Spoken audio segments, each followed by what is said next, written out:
Hi hello ಎಲ್ಲರಿಗೂ ನಮಸ್ಕಾರ. ಎಲ್ಲರೂ ಚೆನ್ನಾಗಿದ್ದೀರಾ? ನಾನು ಚೆನ್ನಾಗಿದ್ದೀರಾ ಅಂತ ಅಂದ್ಕೊಂಡಿದ್ದೀನಿ. ಇವತ್ತು ನಾವು ಬ್ಯೂಟಿಫುಲ್ ಆಗಿರೋ ಪ್ಲೇಸ್ಗೆ ಹೋಗ್ತಾ ಇದ್ದೀವಿ.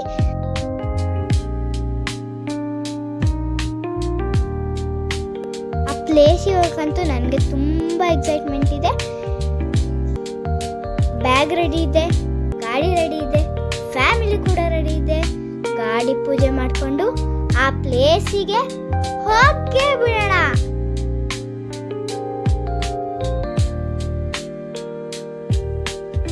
ಹೋಗ್ತಾ ಹಾಸನಾಂಬೆ ಟೆಂಪಲ್ ಹತ್ರ ಕಲರ್ ಲೈಟಿಂಗ್ಸ್ ಎಲ್ಲ ಹಾಕ್ತಿದ್ರು. ನನಗಂತೂ ಫುಲ್ ಸಕ್ಕತ್ತಾಗಿತ್ತು.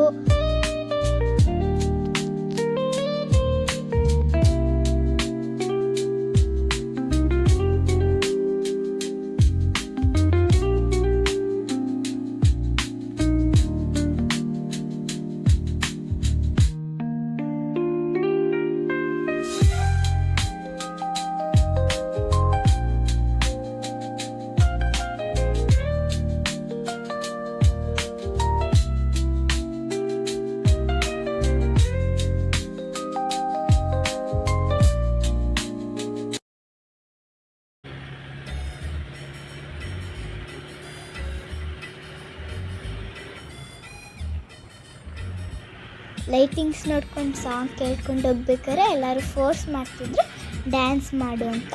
ಫೋರ್ಸ್ ಮಾಡ್ತಿದ್ದಾರ ಅಂತ ಹೇಳಿ ನಾನು ಕೂಡ ಡ್ಯಾನ್ಸ್ ಮಾಡಿದೆ. ನನ್ನ ಜೊತೆ ಅವರು ಕೂಡ ಡ್ಯಾನ್ಸ್ ಮಾಡಿದ್ರು. ನನಗಂತೂ ತುಂಬ ಚೆನ್ನಾಗಿತ್ತು. ನನಗಂತೂ ಫುಲ್ ಖುಷಿ ಆಯಿತು.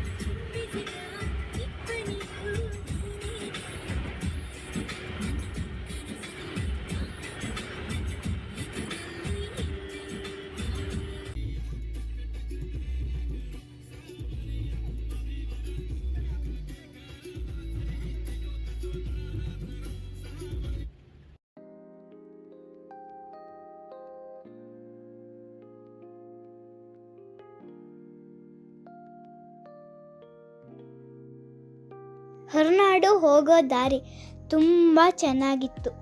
ಬೆಟ್ಟ ಗುಡ್ಡ, ಹಸಿರು ಮರಗಳು, ವೆದರ್ ಅಂತೂ ತುಂಬ ಚೆನ್ನಾಗಿತ್ತು.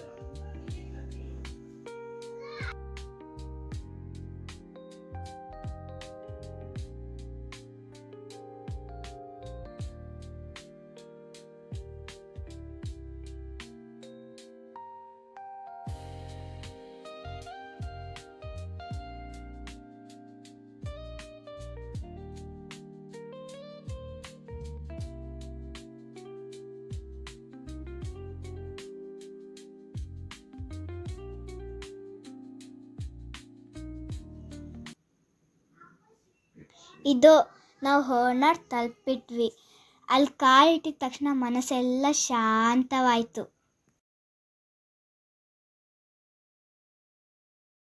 ಸುತ್ತಮುತ್ತ ಕಾಡು, ಹೂವು, ಹಕ್ಕಿಗಳ ಸದ್ದು ತುಂಬ ಚೆನ್ನಾಗಿತ್ತು.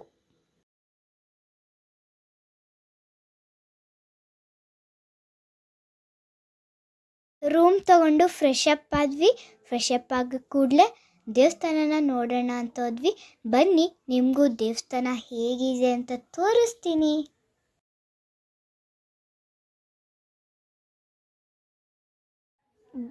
ಬನ್ನಿ, ಶ್ರೀ ಹೊರನಾಡು ಅನ್ನಪೂರ್ಣೇಶ್ವರಿ ದೇವಸ್ಥಾನದ ಒಳಗಡೆ ಹೋಗೋಣ.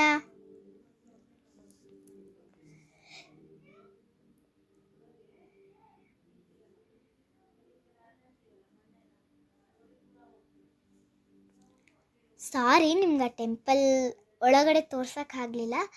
ಯಾಕಂದರೆ ಅಲ್ಲಿ ವಿಡಿಯೋ ತಗೊಳ್ಳೋ ಹಾಗೆ ಇರಲಿಲ್ಲ. ಅದಕ್ಕೆ ಅಲ್ಲಿ ತೋರ್ಸೋಕ್ಕಾಗಲಿಲ್ಲ. ನಾವು ದರ್ಶನ ಮಾಡ್ಕೊಂಡ್ವಿ. ಆಮೇಲೆ ಅನ್ನಪೂರ್ಣೆ ಸದಾಪೂರ್ಣೆ ಶಂಕರ ಪ್ರಾಣ ಬಲ್ಲದೆ ಜ್ಞಾನ ವೈರಾಗ್ಯ ಸಿದ್ಧಾರ್ಥಂ ಭಿಕ್ಷಾ ದೇಹಿ ಚ ಪಾರ್ವತಿ.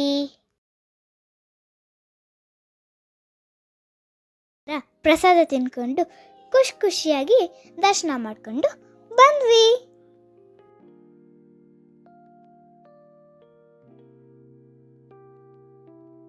ನಮ್ಮ ಹೊರನಾಟಿ ಮುಗೀತು. ಆ ದೇವಸ್ಥಾನ, ಆ ನೇಚರು, ಆ ಪೀಸು ನನಗಂತೂ ತುಂಬ ಇಷ್ಟ ಆಯಿತು.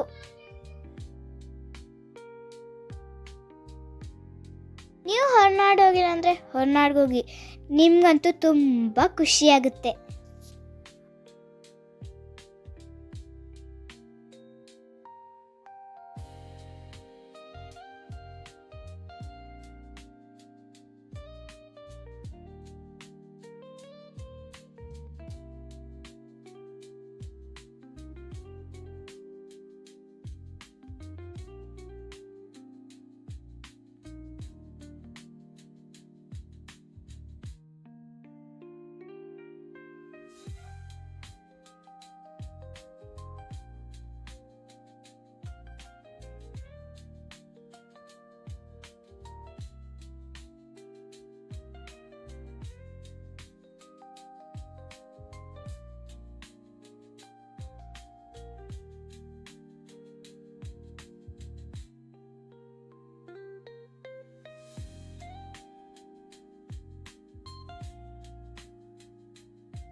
ವಿಡಿಯೋ ನಿಮ್ಗೆ ಇಷ್ಟ ಆಗಿದ್ದಲ್ಲಿ ಲೈಕ್ ಮಾಡಿ, ಕಮೆಂಟ್ ಮಾಡಿ, ಶೇರ್ ಮಾಡಿ, ಸಬ್ಸ್ಕ್ರೈಬ್ ಮಾಡಿ ಅಂತ ಹೇಳ್ತಾ ನನ್ನ ಹೀಗೆ ಸಪೋರ್ಟ್ ಮಾಡ್ತಾಯಿರಿ. ನೆಕ್ಸ್ಟ್ ಮುಂದಿನ ವ್ಲಾಗಲ್ಲಿ ಸಿಗೋಣ. ಬಾಯ್ ಬಾಯ್, ಟಾಟಾ.